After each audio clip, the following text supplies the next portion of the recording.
Good morning students, you are welcome to AKP English Guide Spoken English class, and today you are going to learn present perfect tense, that means the third number tense of present tense। तो हम इससे पहले जो tense है present का उसको मैं video upload कर चुका हूँ। कह रहा है प्रेजेंट परफेक्ट टेंस, प्रेजेंट का 3 नंबर टेंस, वर्तमान काल में कर्ता किसी काम को समाप्त कर चुका है, काम खत्म हो चुका है और परिणाम से प्रभावित हो रहा है, तो ऐसे वाक्य का अंग्रेजी अनुवाद प्रेजेंट परफेक्ट टेंस में किया जाता है। अब चीज़ को थोड़ा सा समझिएगा। अगर आपको ये दिक्कत हो समझने में कि परिणाम से अभी भी प्रभावित हो रहा है, हालांकि मैं इसको समझाने की कोशिश कर रहा हूँ, तो सिर्फ इतना समझ लीजिए कि कर्ता किसी काम को समाप्त कर चुका है। अगर इतना भी आपको समझ में आ जाता है तो आप बाकी का सेंटेंस बना लेंगे। लेकिन जो मैं लिखा हूँ परिणाम से अभी भी प्रभावित हो रहा है, इसको भी समझाना मेरा कर्तव्य बनता है। तो समझिए, मान लीजिए कि मुझे भूख लगी है, तो भूख लगी है तो हम क्या करेंगे? खाना खाएंगे। तो मैंने खाना खा लिया। अब आपको मैंने कहा I have taken my lunch, I have eaten my lunch, I have completed my lunch. तीनों का मीनिंग एक ही हुआ कि मैंने अपना दोपहर का खाना खा लिया, मैंने अपना लंच कर लिया, मैंने अपना लंच खा लिया। तो अब आप कह रहे हैं कि भाई लंच जो खाना खाना था, दोपहर का खाना जो खाने का काम था, वो तो समाप्त हो गया। खाना खा लिया, हाथ धो लिया, काम समाप्त हो गया। अब तो काम समाप्त हो गया तो सेंटेंस तो आ ही गया प्रेजेंट परफेक्ट टेंस में।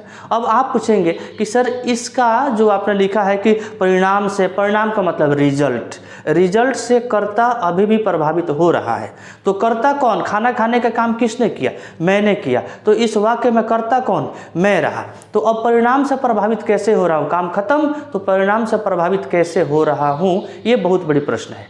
समझिए, जब मैंने खाना नहीं खाया था तो मेरे अंदर कौन सी फीलिंग हो रही थी? मेरे अंदर मुझे भूख लगी हुई थी, मुझे भूख सता रही थी। और अब जब मैंने खाना खा लिया है तो क्या भूख सता रही है? अभी भी नहीं सता रही है। तो क्यों नहीं सता रही है? क्योंकि कुछ ही समय पहले मैंने एक काम किया, खाना खाने का काम किया, और उस काम का रिजल्ट है, मेरे ऊपर पड़ रहा है कि मुझे भूख नहीं सता रही है। जो पहले सता रही थी, इस काम को करने से पहले सता रही थी, अब नहीं सता रही है। यही है उस काम का करने का परिणाम और रिजल्ट। एक और छोटा सा एग्जांपल लेता हूं, शायद अब ठीक से समझ में आ जाए। एक लड़का है, कह रहा है कि मैं अपना होमवर्क कर चुका हूं। मान लीजिए कि जब तक वह लड़का होमवर्क नहीं किया था तब उसके ऊपर कंटिन्यूअसली एक प्रेशर था, है ना? इनविजिबल दिखेगा नहीं, कंटिन्यूअसली एक प्रेशर था। मुझे होमवर्क करना है, कल स्कूल में मैडम को दिखाना है, मुझे होमवर्क करना है, टीचर मारेंगे, टीचर पूछेंगे, टीचर डांटेंगे। एक कंटिन्यूअसली प्रेशर में था वो बच्चा। लेकिन जैसे ही उस बच्चे ने होमवर्क कंप्लीट किया, वह बच्चा प्रेशर से मुक्त। अब आप बताइए कि प्रेशर से मुक्त क्यों हुआ? क्योंकि उसने कुछ ही समय पहले एक काम किया। कौन सा काम किया? होमवर्क को कंप्लीट किया, इसलिए वो बच्चा टेंशन से मुक्त हो गया। तो यही काम का प्रभाव उसके ऊपर पड़ रहा है। क्या पड़ रहा है? कि वह लड़का टेंशन से मुक्त है कि उसको होमवर्क करना है। आई होप आप लोगों को समझ में आ गया होगा। बाकी का अगर ज़्यादा डाउट हो तो आप लोग क्लास में पूछ लेंगे, ऑनलाइन वाले बच्चे क्लास में पूछ लेंगे, और किसी दूसरे बच्चे को डाउट हो तो आप व्हाट्सएप पर पूछ सकते हैं वॉइस मैसेज करके। कह रहा है इसका पहचान क्या है? वाक्य इसी टेंस का है, आपको कैसे समझ में आएगा? तो कह रहा है कि हिंदी के मुख्य क्रिया के अंत में, मुख्य क्रिया मैंने पहले भी टेंस में बताया था कैसे होता है, आना जाना, उठना बैठना, खाना पीना, रोना सोना, गुण, तो ये सभी मुख्य क्रिया है। इसके अंत में चुका है, चुकी है, चुका हूं इत्यादि लगा रहता है। एग्जाम्पल देखिए, मैं एक कहानी लिख चुका हूं, देखिए आ गया ना, चुका हूं, और पहचान में कह रहे हैं ना, चुका हूं रहना चाहिए। I have written a story. बाकी इसके नियम जो होते हैं मैं उसको बोर्ड पे लेकर के आ रहा हूं, थोड़ा सा वेट कीजिए। सो स्टूडेंट्स, जो नियम आपको बोर्ड पे दिख रहा है, चलिए मैं इसको थोड़ा सा एक्सप्लेन कर दूं। कह रहा है सब्जेक्ट प्लस हैज अथवा have plus verb 3 plus object. Verb 3 क्या होता है, एक्चुअली थोड़ा सा वर्ब के बारे में आपको बता दूं। 4 फॉर्म होते हैं, प्रेजेंट, पास्ट, पास्ट पार्टिसिपल और कंटिन्यूअस। तो प्रेजेंट में आना जाना उठना बैठना का अंग्रेजी होता है, इसी का वर्ब 2 होता है पास्ट, इसी का वर्ब 3 होता है पास्ट पार्टिसिपल, और वर्ब 4 होता है कंटिन्यूअस वर्ब यानी कि रेगुलर, जिसमें ING हम लगा करके बनाते हैं। तो वर्ब 3 का हम यूज करते हैं इस टेंस में। कह रहा है मैं अपना काम कर चुका हूँ, आई हैव कंप्लीटेड माई वर्क। आप कंप्लीटेड के जगह पर फिनिश्ड ED लगा करके फिनिश्ड भी ले सकते हैं, या फिर I have done my work, आप यहाँ पर डन भी ले सकते हैं।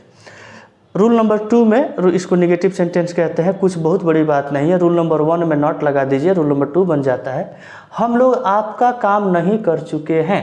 We have not completed your work, finished भी ले सकते हैं, डन भी ले सकते हैं। रूल नंबर 3, हैज हैव सामने चला आएगा। मैं इससे पहले वाले पिछले वीडियो में कहा था कि हेल्पिंग वर्ब को सामने लाते हैं रूल नंबर 3 में। तो ये हेल्पिंग वर्ब है, ये मेन वर्ब है। यहाँ पर देखिए, ये हेल्पिंग वर्ब है, ये मेन वर्ब है। मेन वर्ब का 3 नंबर रूप है। Has have plus subject plus verb 3 plus object plus question mark. क्या राहुल स्कूल जा चुका है? Has Rahul gone to school.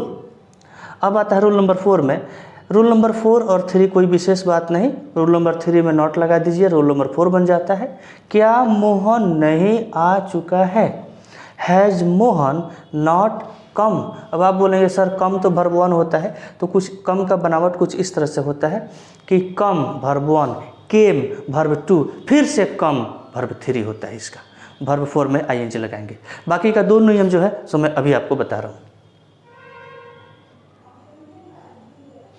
तो स्टूडेंट्स, इसी टेंस के बाकी का जो नियम बच गया था 2, आपको बोर्ड पर दिख रहा है। Rule number 5, WH word plus has have, has अथवा हैव, इसको अथवा बोलते हैं हिंदी में, हैज अथवा have plus subject plus verb 3 plus object plus question mark.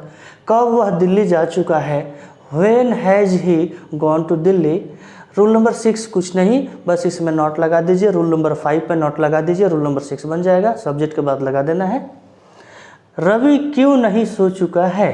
Y has Ravi not slept, है ना। तो इस तरह से आपको ये टेंस मैंने कंप्लीट किया। आई होप आपको ये समझ में आ गया होगा। एक चीज़ अंत में बता दूं कि सब्जेक्ट अगर सिंगुलर है यानी एक वचन है तो आपको हैज लगाना है, और सब्जेक्ट अगर प्लुरल है, बहुवचन है या फिर आई है तो फिर आपको हैव लगाना है। आई होप आपको समझ में आएगा। मिलेंगे अगले वीडियो में, तब तक के लिए जय हिंद।